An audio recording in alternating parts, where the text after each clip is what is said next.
Olá, boa noite a todos. Espera um pouquinho, que as pessoas ainda não entraram. Aqui vai aparecer e aqui em cima aparece. Eu vou pôr Tá no bom. computador para você, tá? Olá, boa noite a todos. Estamos aqui para adicionar aqui Álvaro Dias, já assinou. Bom, essa live aqui, nós queremos comunicar a todos, estamos esperando um pouquinho, porque nós marcamos 8 horas, e eu conto aqui com o acesso de todos e ajuda, porque nós aqui estamos com a ferramenta nova, estamos gravando de casa, pelo fato da pandemia. O objetivo dessa live é a democracia, sempre defendendo, sempre fazendo aqui ao vivo. Então, se tiver algum barulho, algum transtorno, a gente pede perdão, mas agora nesse período nós temos que trabalhar em casa, nos protegendo, usando máscaras. Antes de tudo, gostaria de mandar meu sentimento de pesar a todos. Aí nós já estamos chegando a 200 mil mortos. Se nós multiplicarmos por 10, que é uma conta amiga, entre família, são 2 milhões de pessoas que estão sofrendo. A todos esses meus sentimentos. E continuemos usando a máscara, o distanciamento social, lavando as mãos, sempre com zelo na ciência.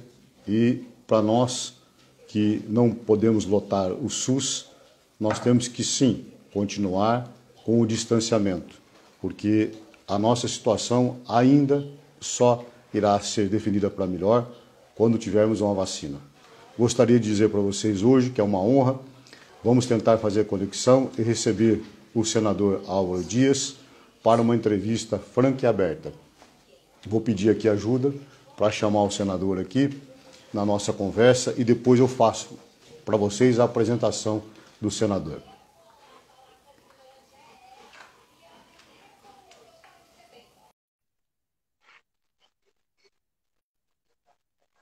Tá chamando ele, tá? Uhum.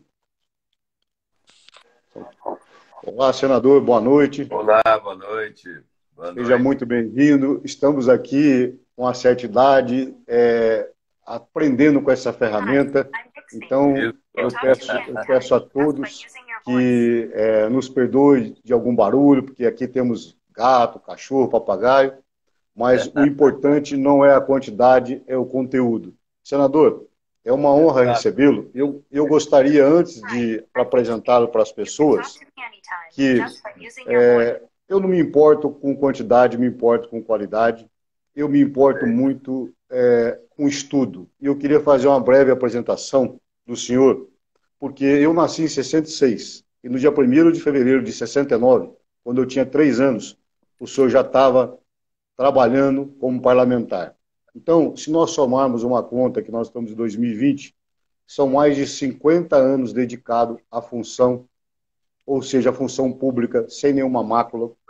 O senhor que veio de Quatá, porque é um paulista, ou seja, tivemos a honra, terra do queijo, nasceu e foi, na época de 44, a sua família, o senhor que tem uma ascendência italiana e portuguesa, ou seja, é uma honra para os seus avós, para o seu pai e sua mãe. Vocês foram para o Paraná, desbravar o Paraná, plantar café, colonizar, ou seja, é um político que tem diversas obras. O senhor é um historiador, antes de tudo é um professor, e é com muito orgulho que eu falo essas palavras, porque às vezes alguns que estão nos vendo, como eu nasci em 66, tem gente que nasceu em 80, gente que nasceu em 90. Cabreira, eu só Diga. peço licença para você, com a sua autorização, eu estou ingressando também aqui na minha página do Facebook, pois eu estou improvisando aqui e coloquei 2 telefones celulares, né? Um eu estou falando com você e o outro está me focalizando e vai ouvir você e me ver respondendo às suas perguntas aí. Assim nós vamos atingir um número maior de pessoas que vão nos acompanhar nessa conversa, viu? Pode prosseguir aí que eu estou ouvindo. Te agradeço muito. Satisfação. E se tem alguma coisa que nós temos que aprender na pandemia, se tem alguma coisa de bom que a gente pode falar que a pandemia trouxe, é essa condição da gente falar, seja fora do Brasil, seja em outro estado, para a gente poder se comunicar, porque da época do senhor e da minha época, a gente subia em cima de caminhão para ajudar, para apoiar, os discursos eram ali, quem sabe faz ao vivo. Hoje em dia, a fake news e tudo mais acaba porque perdendo um pouco o controle. Então, a população nunca ela é errada. Então, a gente nunca pode dizer que o eleitor votou errado. Ele foi iludido, ele foi enganado. E cabe a nós o nosso mistério. E aí, lembrando muito que a gente estudou, o senhor sabe disso, Santo Agostinho, estudamos aí São Tomás de Aquino, e lembro de São Francisco, que é a caridade. E a caridade, a gente pode traduzir no sinônimo de doação. E qual a doação que eu faço hoje? A doação do meu tempo para que mostremos às pessoas que não conhecem quem são realmente os verdadeiros políticos que estão nos ajudando. Porque vender o peixe é fácil, fazer aquilo que é o comercial é fácil, mas não se sustenta. E eu queria continuar falando de alguns dos seus projetos para iniciar. Porque são 50 anos de vida pública, 5 décadas sem mácula. Aqui não tem peculato, aqui não tem rachadinha, aqui não tem apoio escuso e aqui não tem garganta de aluguel. Então, eu gostaria de dizer o seguinte, dentro de diversos projetos que o senhor fez, um deles que eu gosto muito é a extinção do foro da prerrogativa de função, também conhecido como foro privilegiado. Diversas emendas o senhor faz, porque às vezes nós temos que entender, a população não sabe. O Poder Executivo, quando o senhor passou como governador do Paraná, o senhor fez a reforma administrativa, o senhor realizou 2 universidades, o senhor abasteceu a polícia com novos equipamentos, o senhor fez pela educação, quando no Legislativo, o PL que ajuda, hoje que todo mundo fala, sobre a educação. Então, nós temos a honra de poder mostrar o que o senhor fez. Em 2017, eu não estou ouvindo o seu som. O senhor consegue me ouvir? Não estou ouvindo o som. O senador está falando. Senador, eu não consigo ouvir o seu som.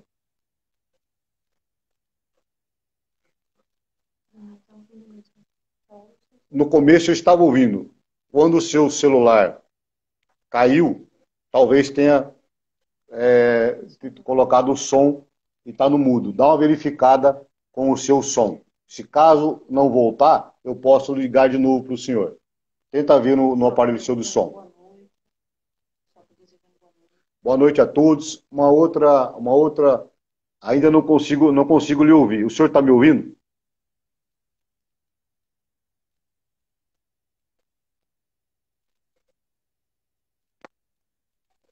Eu vou perguntar para o público, porque eu não lhe ouço. Quero perguntar para o público. Ele está sem som. Senador, estão dizendo que o senhor está sem som, e no começo o senhor estava com som. Se por acaso o senhor estiver me ouvindo, o senhor faz um positivo.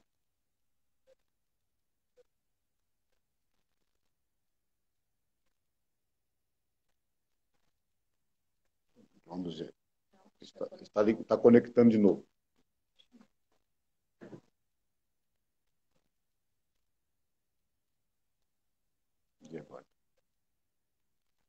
Está ouvindo ele? Não. Não? Então, peça para ele sair e entrar novamente. Senador, eu vou pedir para o senhor, se o senhor puder sair e entrar novamente, porque eu não estou ouvindo o senhor e o público está reclamando que não está ouvindo o senhor. Tem condição?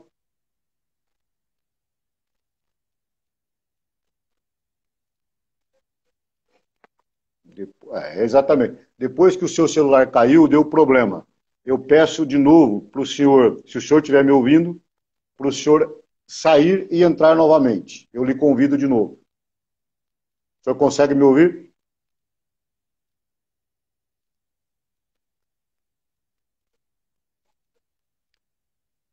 Se eu desligar e chamar de novo, é melhor?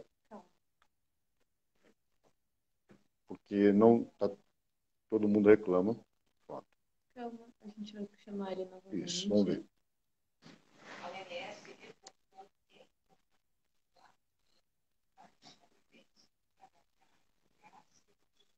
Isso. Vamos ver.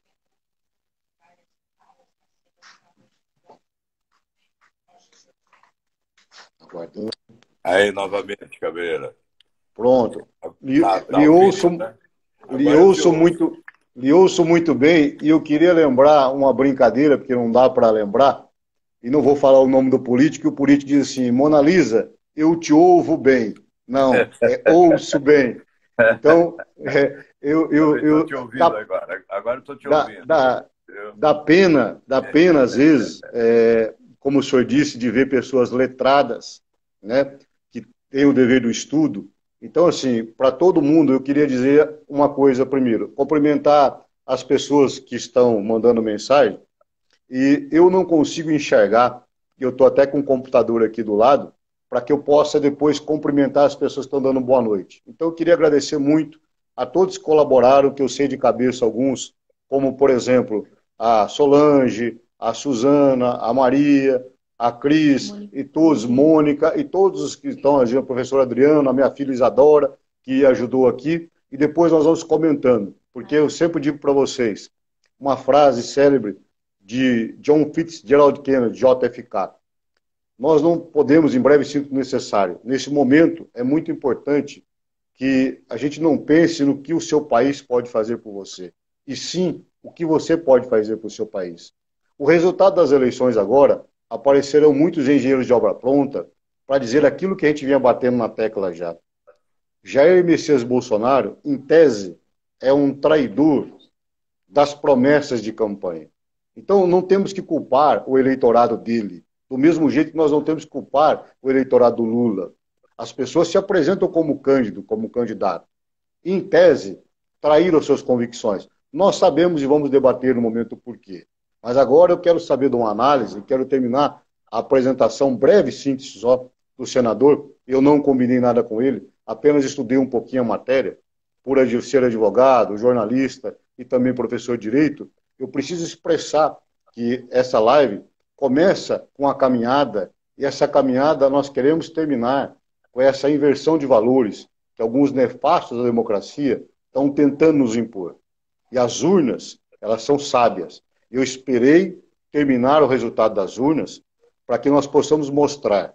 Na outra eu disse que no segundo turno Jair levaria aqui e Trump levaria lá, com o pé nas costas. Nessa eu disse bem antes, Trump não venceria lá, o senador lembra da nossa live, e Jair será empichado, não termina o mandato, seja por cassação ou não. É a minha tese, e vou provar cientificamente. Porque, para se eleger, sim, a live foi muito bom, ou seja, o Facebook foi muito bom, mas para se sustentar no poder, você precisa ter base. E aí eu quero dizer para vocês, quem está na minha frente hoje foi governador e fez a reforma administrativa. Derrubou em 50% as dívidas. E mais, o senador Álvaro Dias, enquanto governador, enfrentou brigas no judiciário, enfrentou brigas, é lógico, certo, que pessoas que estavam no poder, ou seja, no podre poder, não queriam aquilo que era reduzir o déficit público. Então, há uma diferença entre falar e fazer, isso sim a internet ajuda a eleger, e uma diferença em fazer. Jair prometeu e não entregou o resultado. Então, não culpemos aqui o que ele próprio chama de gado. Pelo contrário, abracemos os brasileiros, os compatriotas, para quê? Para que eles possam votar melhor. E agora, eu disse bem antes, em 15 capitais, as principais, diga. Só um instantinho, eu vou pedir licença aos que estão acompanhando ali pelo Facebook, que eu vou desligar, e aqueles que desejarem nos acompanhar pelo Instagram, mudam para o Instagram, porque eu estou com dificuldade aqui de manter esses dois aparelhos ligados e, na verdade, não há possibilidade de ver o doutor Francisco Cabreira aqui, não é? E acaba ficando ruim isso. Então, nós vamos desligar ali o nosso Facebook e vamos ficar apenas no Instagram aqui acompanhando a sua fala aí, Cabreira. Estou procurando só mais um instantinho que eu já coloco aqui. Sim, Você pode continuar falando enquanto eu desligo aqui o outro. Então, enquanto o senhor é um professor, é um historiador, ou seja, o senhor já estava em Londrina em 1967, ou seja, um ano antes do Tri, um ano antes do Pelé estar fazendo aqueles gols, nós vencemos aí de 4-1 a Itália, o senhor já estava na vida pública trabalhando como vereador. E eu queria dizer que em 2006 o senhor foi escolhido como o senador mais produtivo do Brasil. O senhor é doutor honoris causa em San Diego. Em 2017, o senhor foi o único político a ser condecorado com a Ordem do Mérito Militar, ou seja, o Verde Oliva não dá isso para qualquer um. E, coincidentemente, o civil que recebeu isso foi o senhor Sérgio Moro e o senhor ministro Fachin. Então, o senhor estava muito bem acompanhado.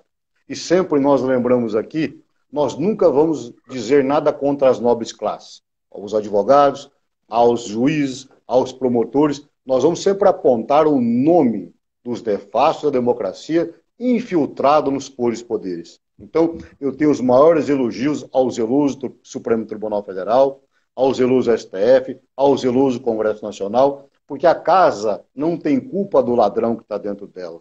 Então, nós vamos sempre condenar aquela atitude que não é republicana de certos ministros. Então, nós estamos hoje na mão do senhor Barroso, do senhor Fachin, graças a Deus, do senhor Luiz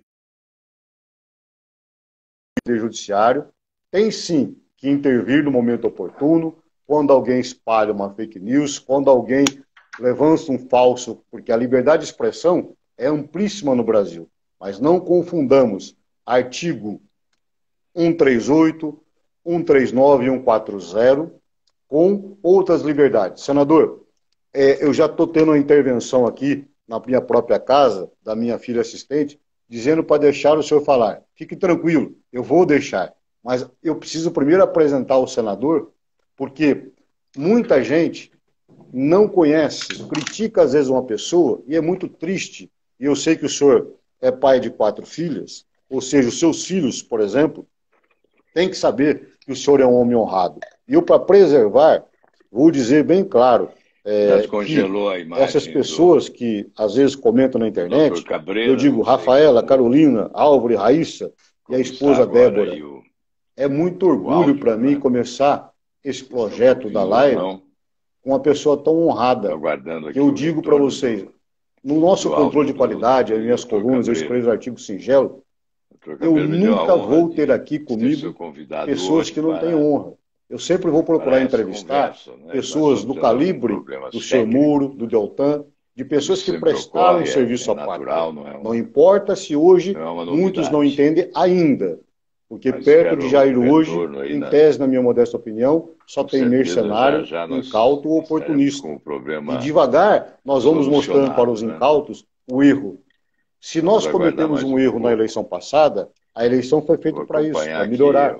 Então, o resultado das urnas importa agora para o engenheiro de obra pronta dizer que fulano ou ciclano perdeu espaço. Mas o que importa é uma análise prévia, antes. Por quê?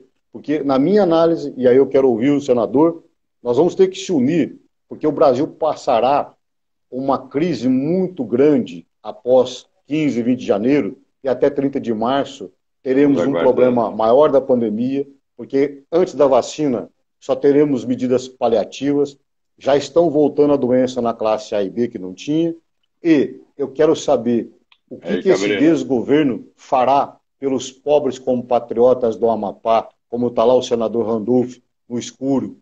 Então, nós temos que nos unir em nome de pessoas que têm um projeto. E eu já digo para vocês, o meu projeto pessoal passa inexoravelmente pelo Dr. Muro e pelo senador Álvaro Dias. A chapa tem que ser composta por pessoas como ministro da Educação, que na minha tese seria Oriovisto. Então, eu não escondo em quem eu voto de quem eu gosto. Agora, eu não analiso por paixão, eu analiso por fatos. Os dados que eu estou falando aqui são dados que eu posso provar. Então, eu gostaria muito, senador, que o senhor pudesse agora explanar, para não parecer que eu estou lhe elogiando sem combinar. Não combinei nada com o senhor. Isso é a ciência. Eu estou atento aos fatos. Agora eu quero ouvir o senhor.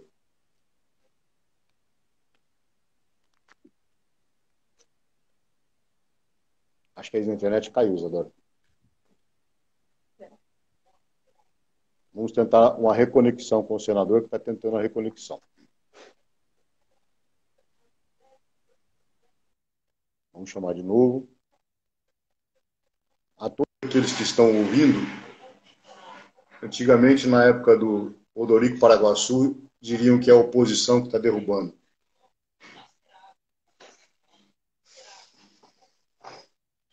Encerrando. Isso. Voltamos, senador. Cabreira, estamos de volta aí agora. O senhor tem a palavra, lembrando do Dorico Paraguaçu, isso é causa dos oposicionistas, que estão derrubando a nossa live. O senhor tem a palavra agora, senador, depois dessa breve apresentação. Bem, Cabreira, eu acabei não ouvindo toda a sua apresentação, né, em função do congelamento de imagem que houve aqui. Isso deve ser, obviamente, produto aqui de interferência na internet local, e a sua imagem ficou congelada e eu não te ouvia, não é? Então agora estamos vendo com... Eu fiz um breve relato da sua vida, dizendo desde quando o senhor começou e que, em breve, sinto necessário, são 50 anos de vida pública, trabalhando para a sociedade, prestando um serviço sem mácula.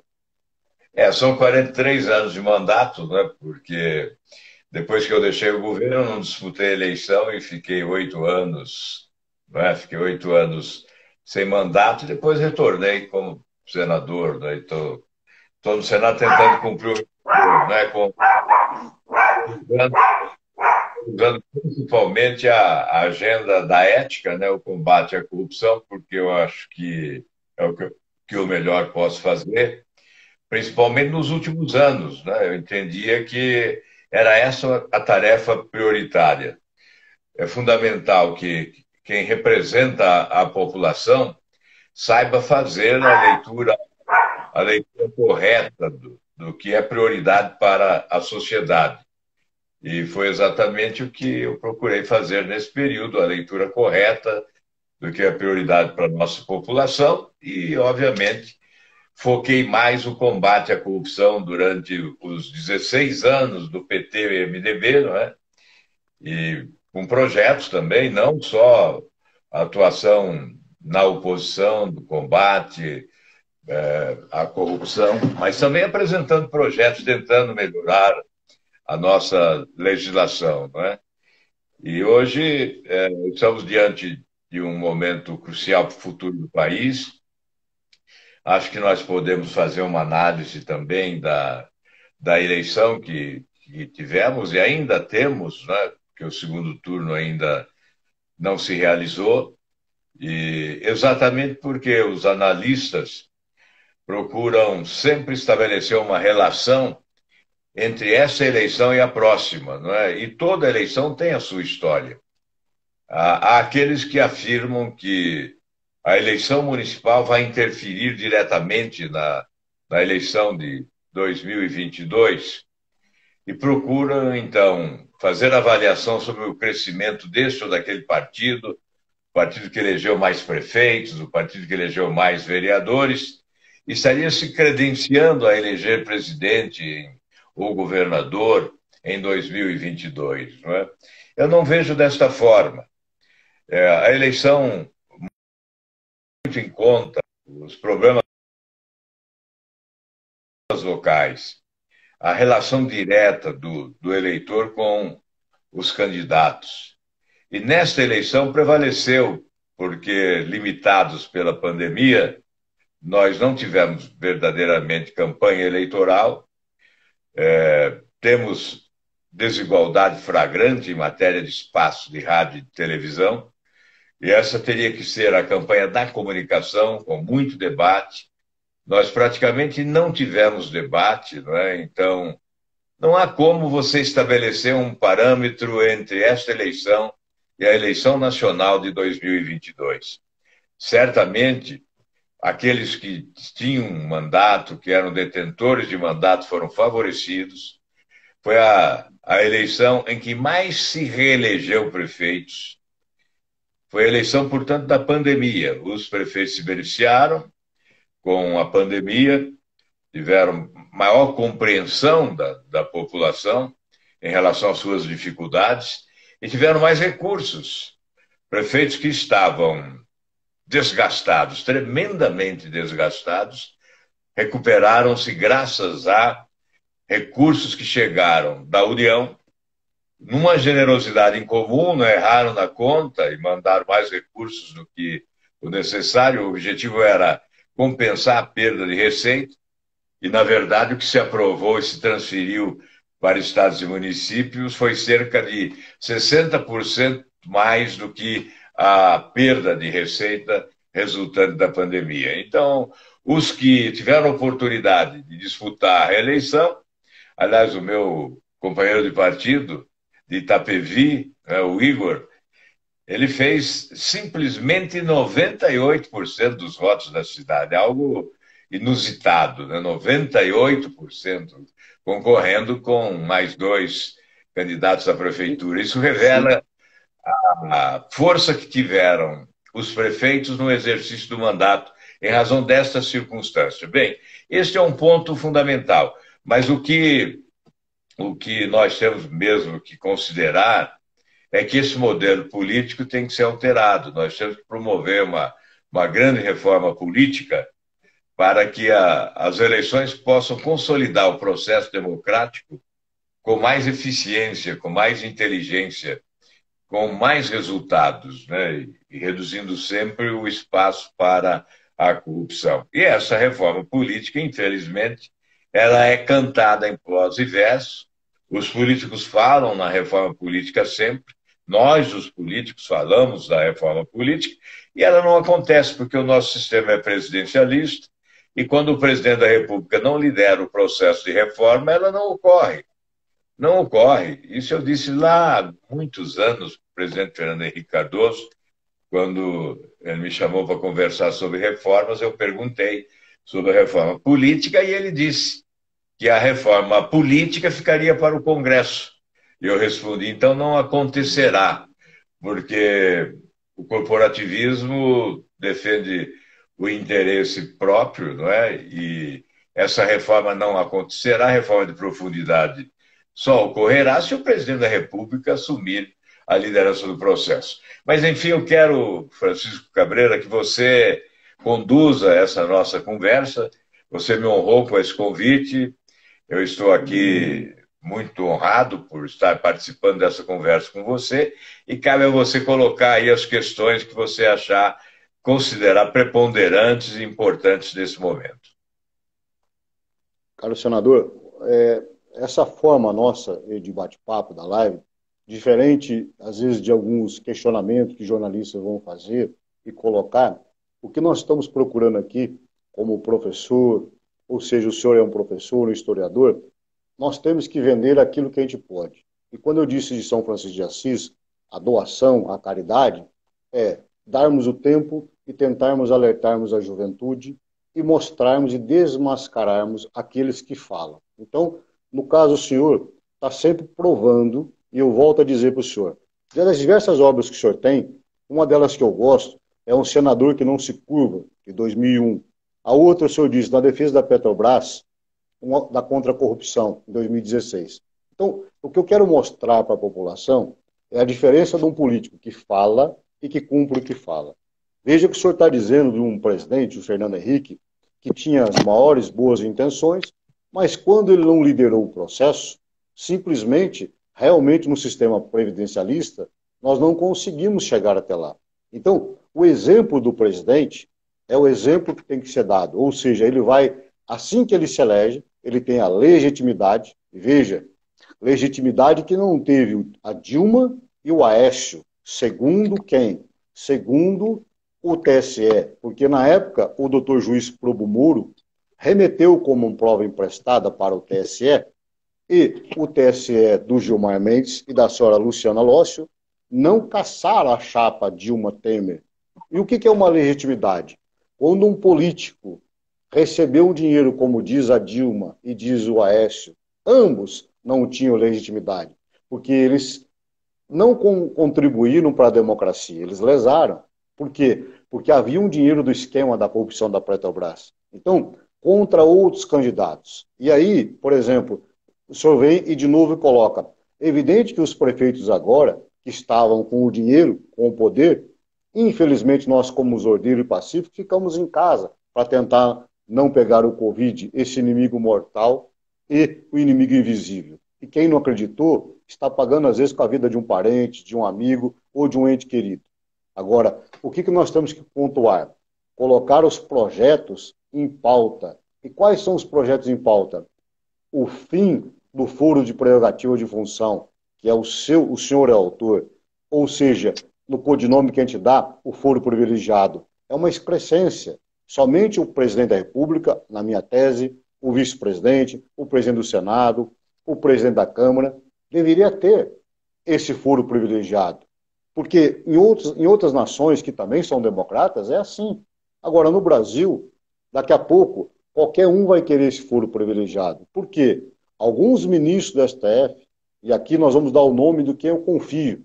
Confio no Fux, confio no Barroso, confio no Fachin, tenho apreço que a senhora Rosa Weber e a senhora Carmen Lúcia farão o que é necessário, mas tem ministro que desprestigia um magistrado de primeira instância e o seu ministro Félix Xiste de segunda instância. Por quê? De repente o ministro cumpre o trabalho dele, o seu dever, a sua missão, e aí vem o senhor Noronha agora e simplesmente pede vista dos autos.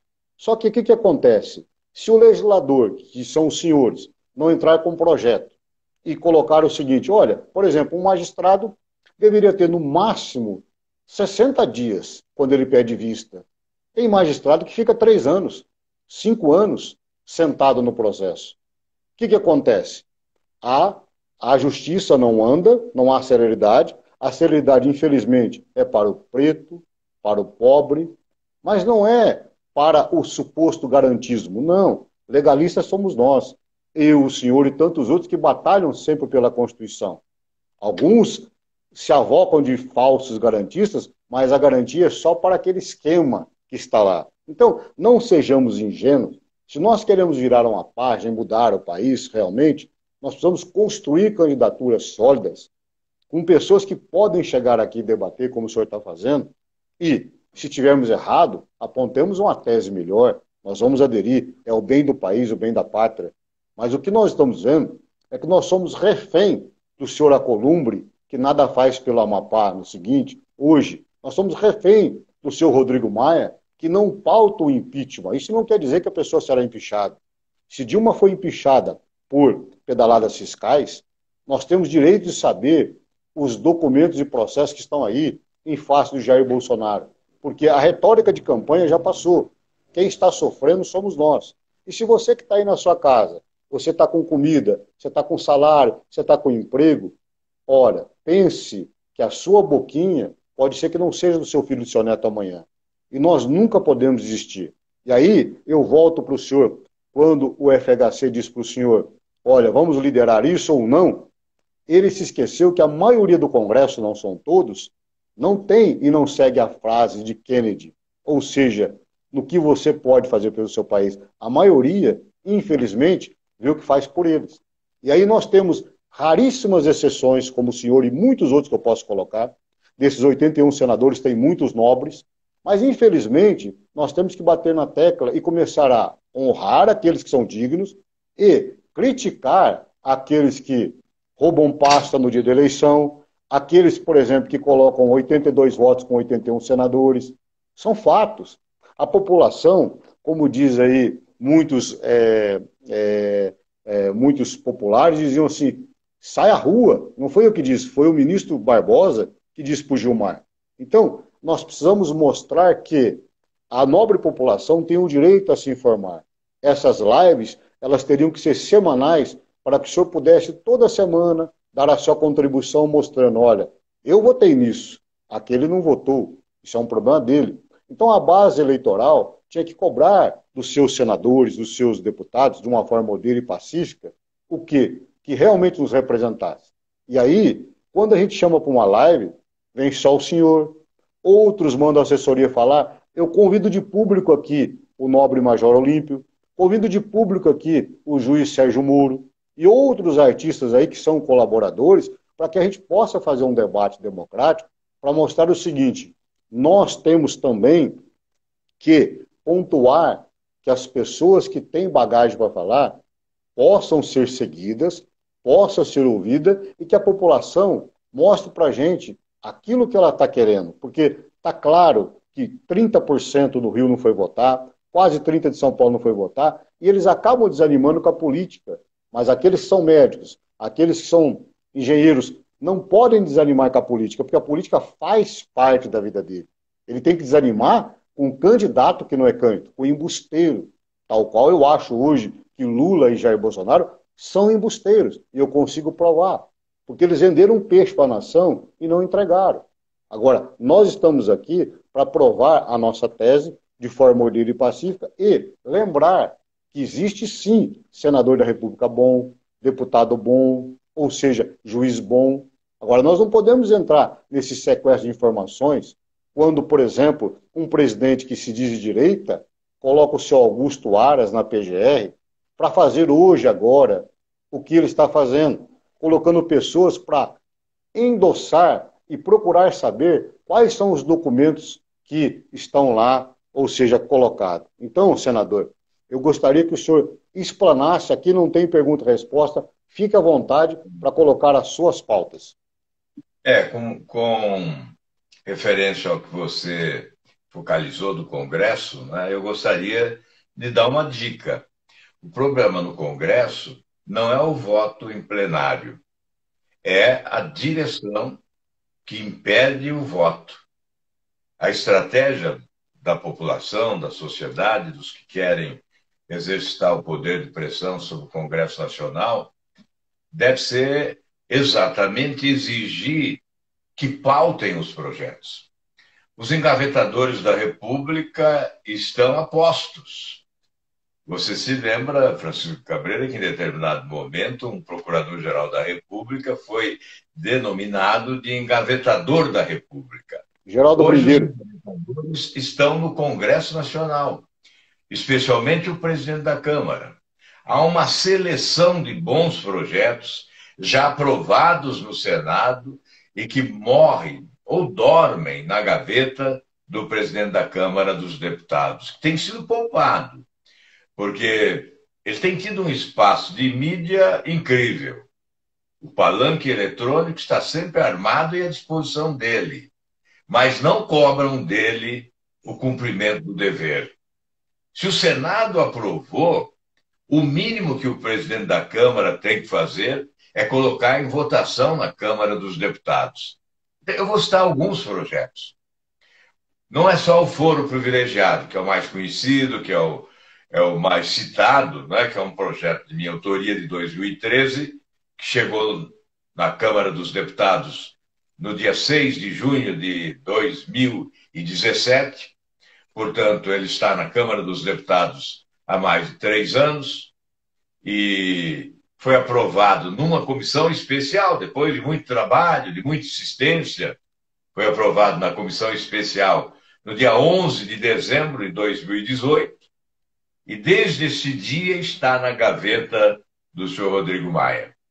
O foro privilegiado é esse guarda-chuva, protetor das autoridades criminosas, das autoridades de colarinho branco que cometem crimes e ficam impunes, não são julgadas.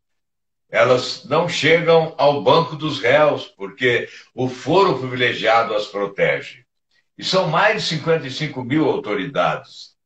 Alguns falam, os políticos. Não são só os políticos. Os 3 poderes são beneficiados. Os integrantes dos 3 poderes são protegidos por esse instituto do foro privilegiado, que é uma excrescência. A extinção, a extirpação do texto constitucional desse dispositivo significará um salto civilizatório.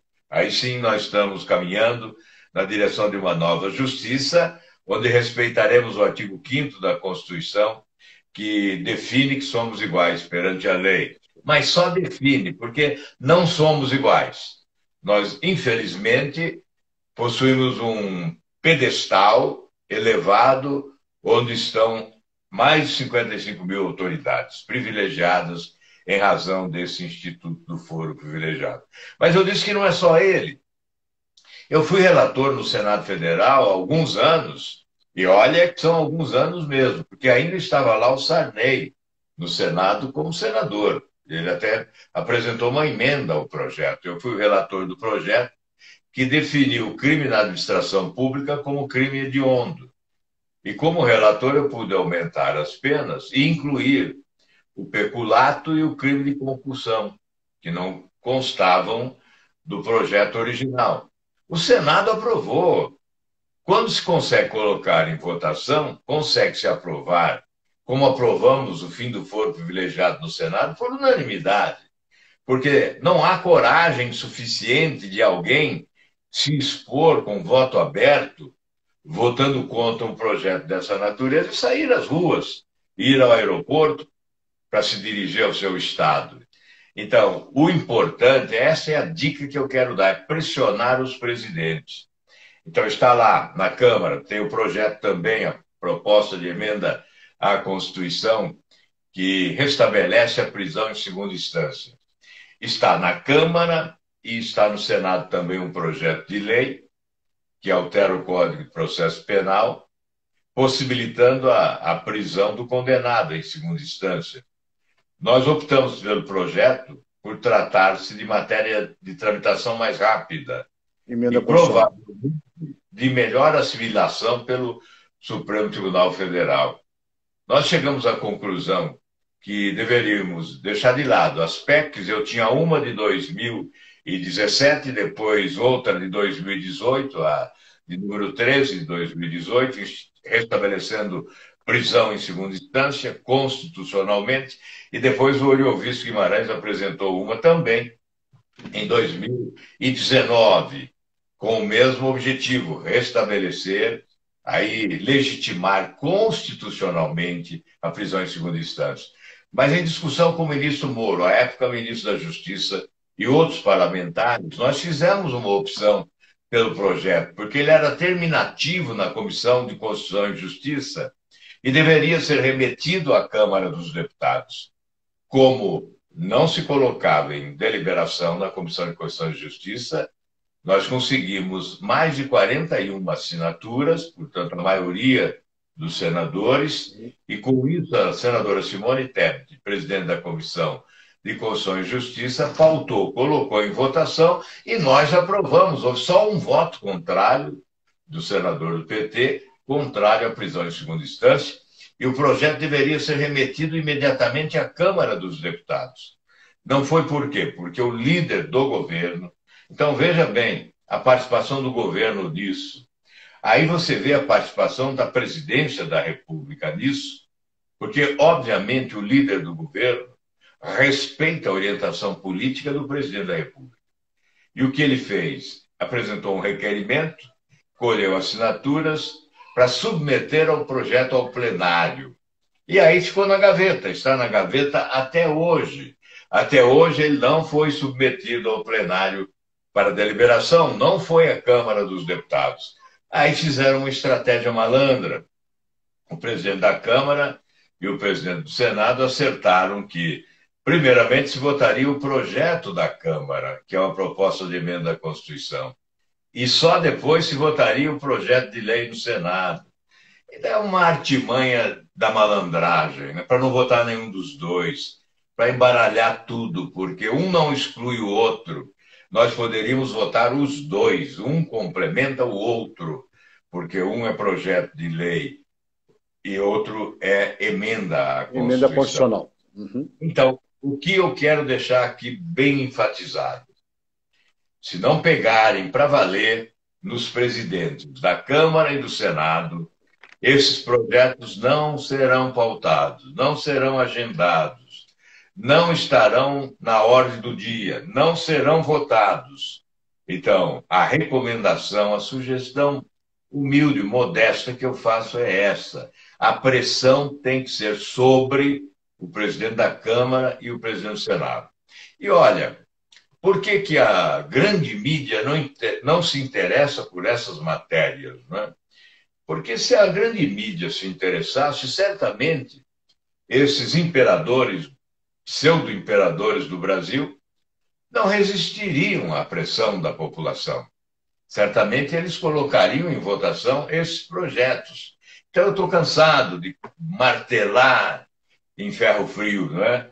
Veja, o outro projeto de minha autoria, mais recente, para socorrer nessa pandemia, uma crise brutal, gente devendo demais, mais de 52% dos brasileiros estão endividados. E estão endividados 75% deles com os cartões de crédito. E olha, como sairão do buraco se nós estamos permitindo a agiotagem oficializada, a exploração institucionalizada, se nós estamos permitindo que esses bancos e banqueiros implacáveis fiquem cada vez mais poderosos economicamente à custa do sacrifício, do sofrimento das pessoas que trabalham. Como pagarão as suas contas? Com taxas de juros em média de 312% ao ano, bancos cobrando 700%, banco financiando clube de futebol às custas das taxas de juros que são extravagantes. Nós não podemos admitir isso, mas o presidente da Câmara admite, ele aceita, ele faz parceria, ele se submete a esta imposição dos poderosos e não coloca em votação um projeto que o Senado aprovou que limita em 30% a taxa de juros dos cartões de crédito no país. Então, nós temos que acabar com essa folga, com esse conforto, com essa leniência, não é? Com essa irresponsabilidade, com essa covardia, sobretudo com essa desumanidade em relação aos que sofrem com as dificuldades financeiras para proteger os milionários, os banqueiros poderosos desse país. Essa indignação tem que ganhar corpo no Brasil. Tem que chegar a todas as partes, a todas as pessoas. E quem tem que estar na linha de tiro é exatamente quem preside a Câmara dos Deputados e quem preside o Senado Federal. É por isso, Francisco Cabreira, que eu agradeço essa oportunidade de poder... Eu sei que é muito difícil atingir a coletividade, né? Os políticos estão muito desgastados. As pessoas não fazem muita questão de ouvir os políticos, né? Nessa campanha mesmo, ninguém ouviu ninguém. A campanha municipal, ninguém ouviu ninguém. Ninguém viu debate. Houve um debate aqui no Paraná, um único debate da televisão. A audiência deu traço, né? Então, ninguém quer saber de nada, ninguém ouve nada, ninguém quer participar e depois comete os equívocos. Nos tornamos vítimas dos equívocos que cometemos porque escolhemos mal e depois ficamos chorando o leite derramado. Aí ficamos valentes, não é? Valentes com alguns nas redes sociais. Mas, olha, é preciso ser valente na hora do voto, é preciso cobrar na hora da campanha, é preciso investigar, refletir bem, é preciso estabelecer parâmetros de comparação para não errar na escolha. Nessa eleição, nós tivemos um exemplo. Candidatos ótimos não fizeram voto, né? Infelizmente.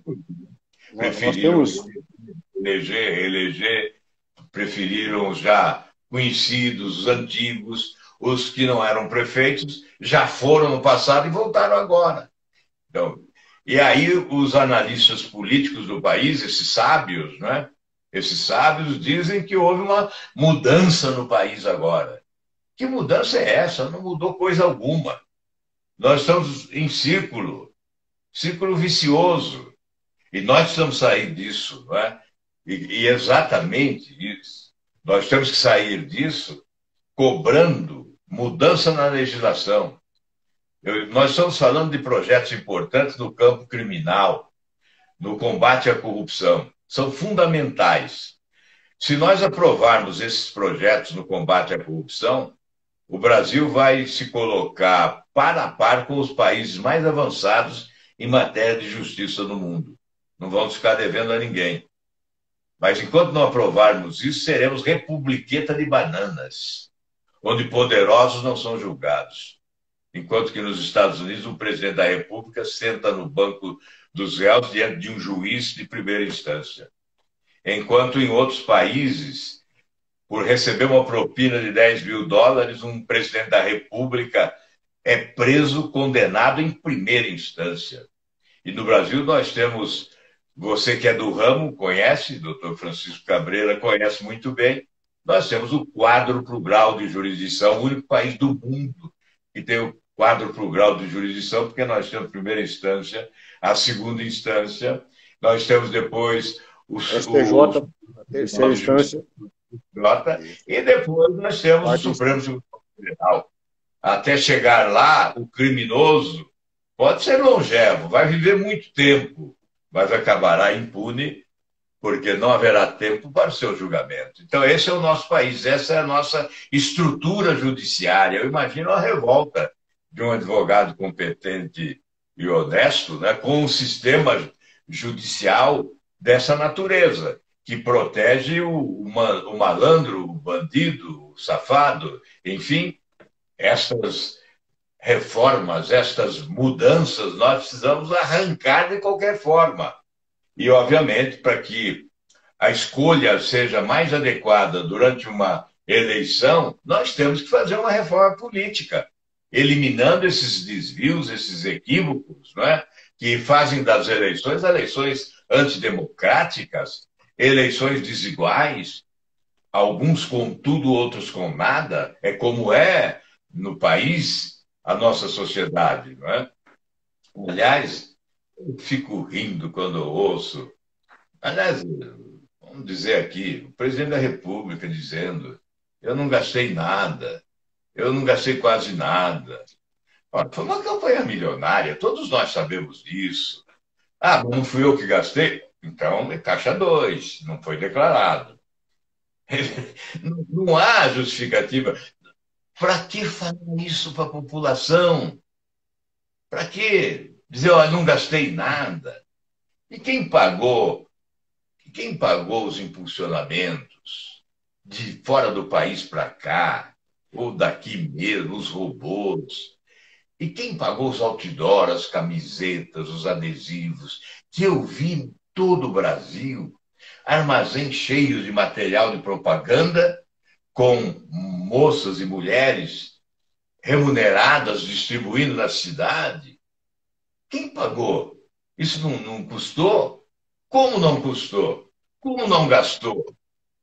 Então, ou nós somos idiotas, acham que somos idiotas, que somos obrigados a ficar ouvindo essas coisas passivamente, como se verdadeiras fossem. Não, me perdoem, mas não dá para ouvir calado essas coisas. Não dá para dizer assim, é melhor ser surdo, não é, do que ouvir essas coisas. Não, não queremos ser surdos. Queremos estar acordados para repelir essas idiosincrasias, essas mentiras desdavadas, não é? Para repelir fortemente essa mistificação, esse desrespeito aos brasileiros. É isso que nós temos que fazer, Cabreira. Olha, senador, as suas colocações são perfeitas e eu queria acrescentar um pouquinho, pela memória. Alguns teriam saudade do Geraldo Brindeiro, do engavetador-geral, perto do Aras hoje. Então, vejam, se é que a gente pode ter saudade de alguém negativo. Então, o problema do Poder Judiciário, em tese, hoje eu acho, assim, porque nunca falando de classe, a pessoa mais nefasta da democracia nesse país, para mim, é o senhor Rodrigo Maia. Por que eu acho? Porque na mão de uma pessoa, como presidente da Câmara, ele tem a prerrogativa, e é por isso que eu acho que o Senado e a Câmara deveriam batalhar para na próxima legislação, ou seja, a legislatura, colocar o seguinte, que o presidente da Câmara, e seja ele o presidente do Senado também, não poderia mais, nunca mais, sozinho, pautar um impeachment ou não. Ele deveria ter um colegiado que fosse formado ali pelo vice, as pessoas que já tivessem nomenclatura, como é o caso do pleno do STF. Para mim, um ministro, como o Fux fez, ele pode dar uma liminar ao caçar, mas ele é homem suficiente, honrado para levar para o plenário em uma semana. Como fez, na época, não sei se o senhor lembra, o Teori Zavascki, quando foi afastar o Cunha.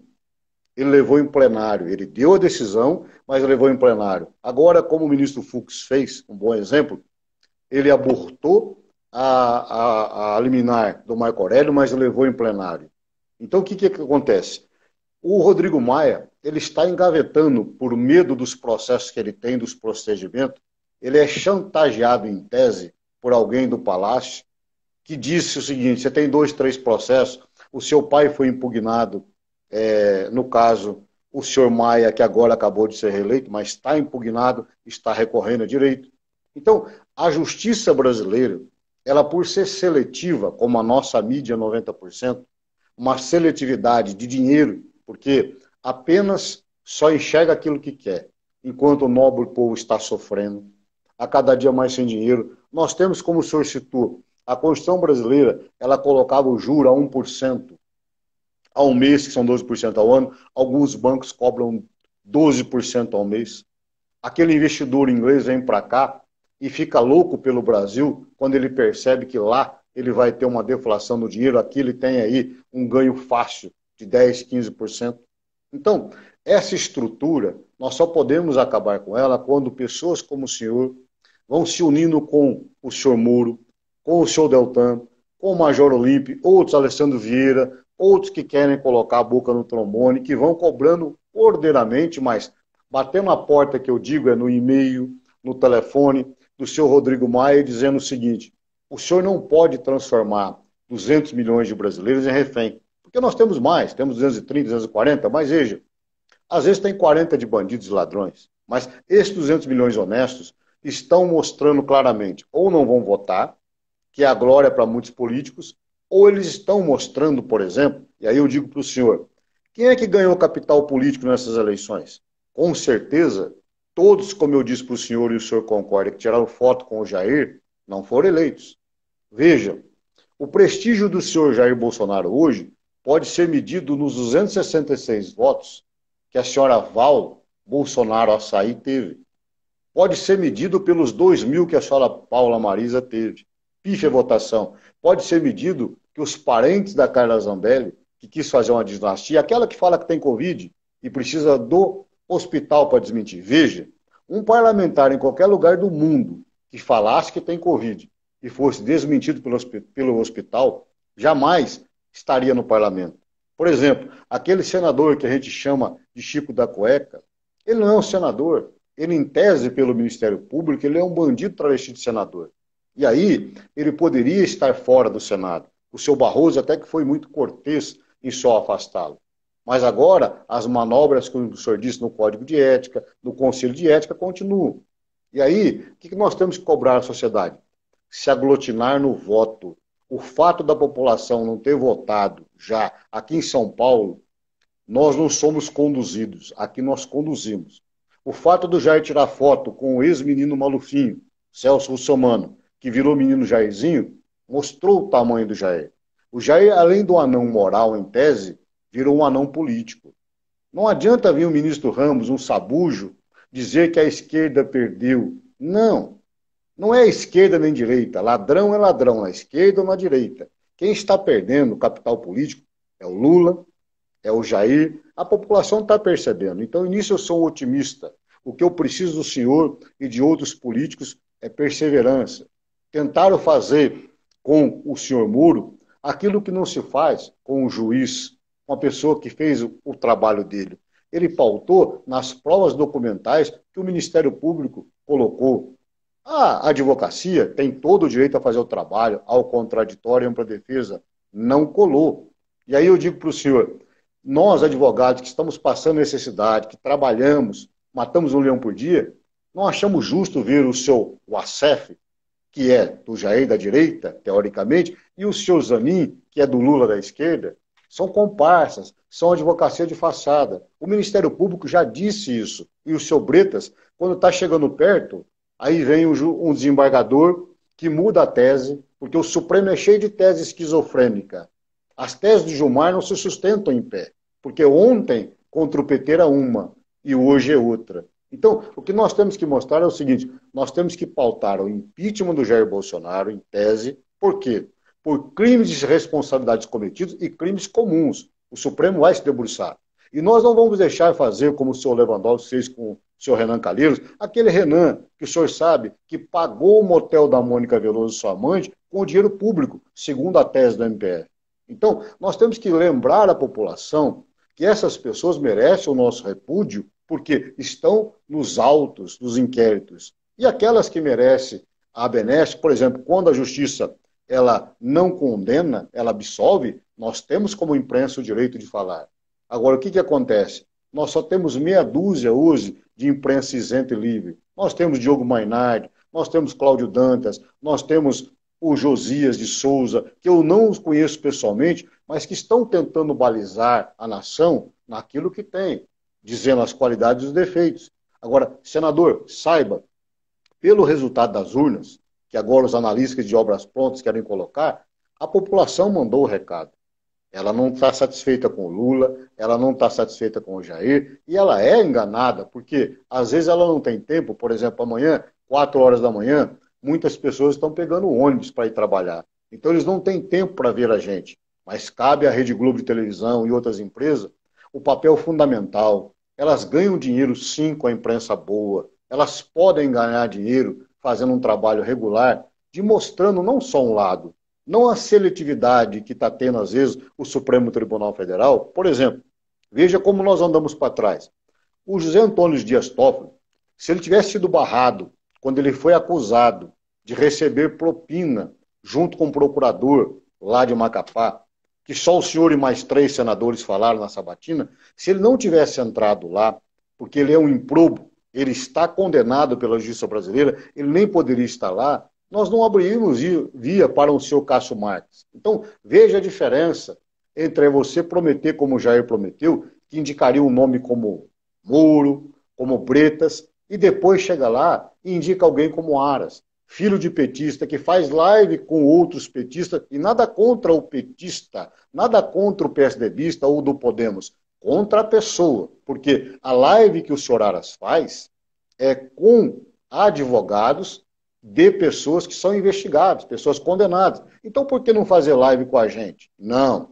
Por exemplo, o seu Aras manda receber o seu ACF sem procuração, para tratar de assunto da JBS. Então, há um crime organizado em tese, bem colocado pelo Ministério Público do Rio de Janeiro, e aonde nós entramos na seara internacional? Por que nós regredimos?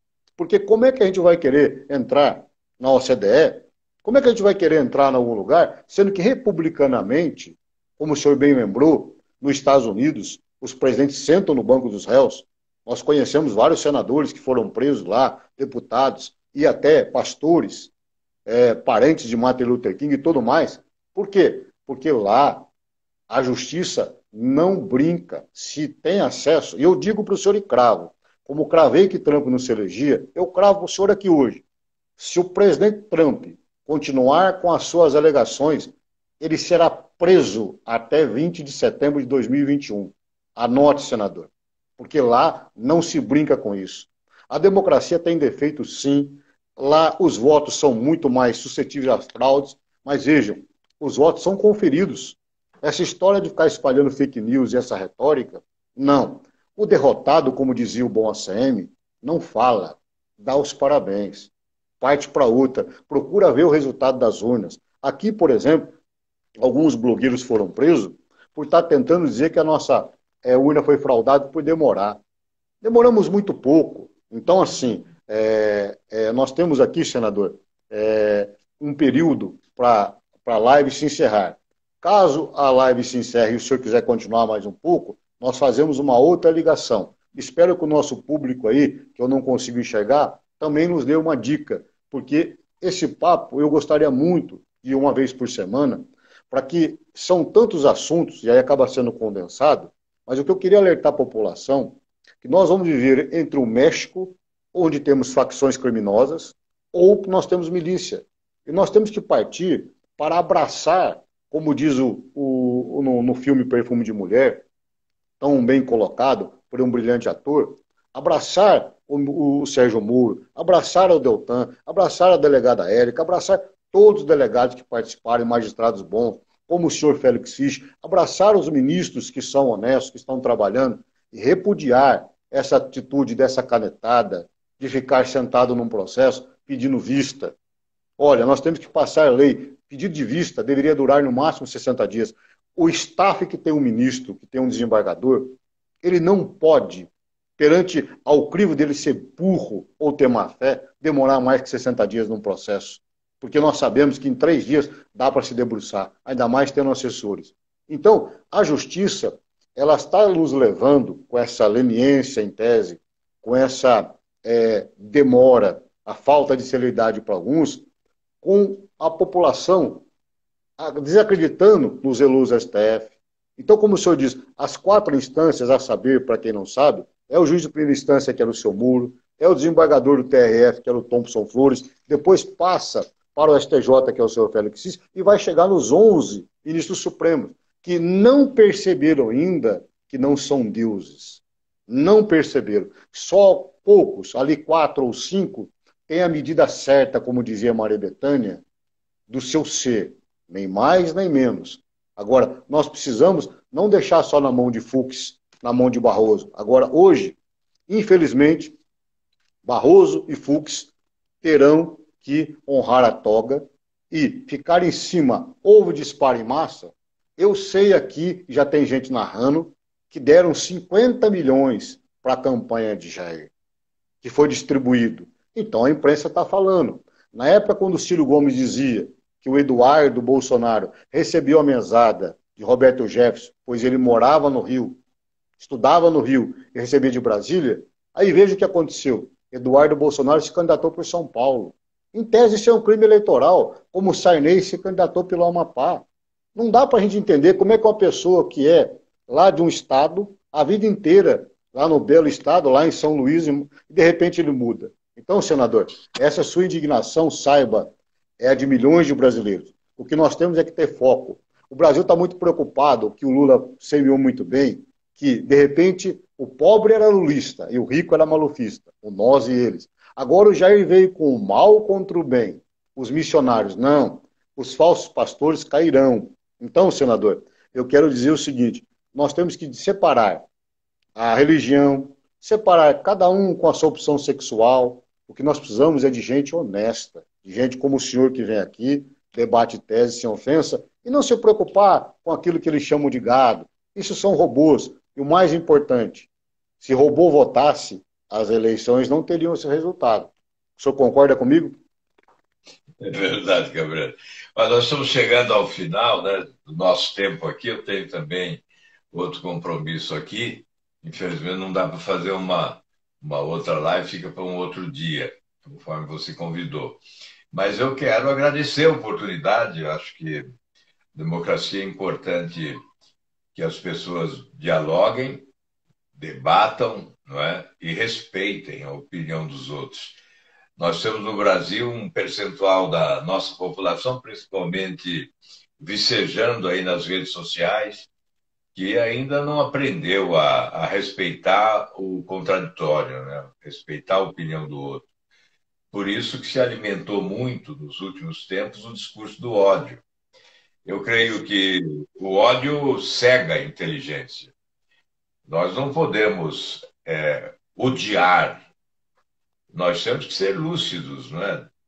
Claro, contrariar, debater, rejeitar, repudiar, ficar indignado. E se eu não tivesse capacidade de indignação, eu ia embora para casa.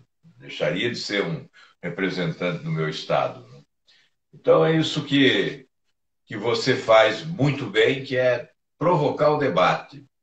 Você sem mandato, mas evidentemente tem a sua tribuna, que é a tribuna do direito e que você traz para as redes sociais com muita competência, para convocar as pessoas a participarem.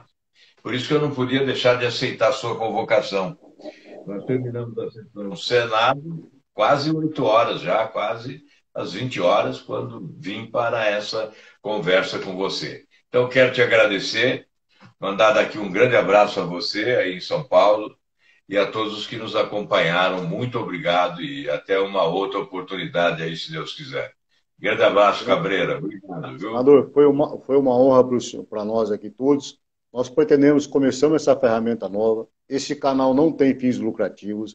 O meu canal no YouTube não tem fins lucrativos. É sempre pensando na pátria, pensando na forma ordeira de ajudar o Estado Democrático de Direito, dando voz e começando a aglutinar uma caminhada para que nós podemos chegar até nas próximas eleições com um pouco mais de equilíbrio e o ódio que a gente chama, a gente sabe que isso é cena.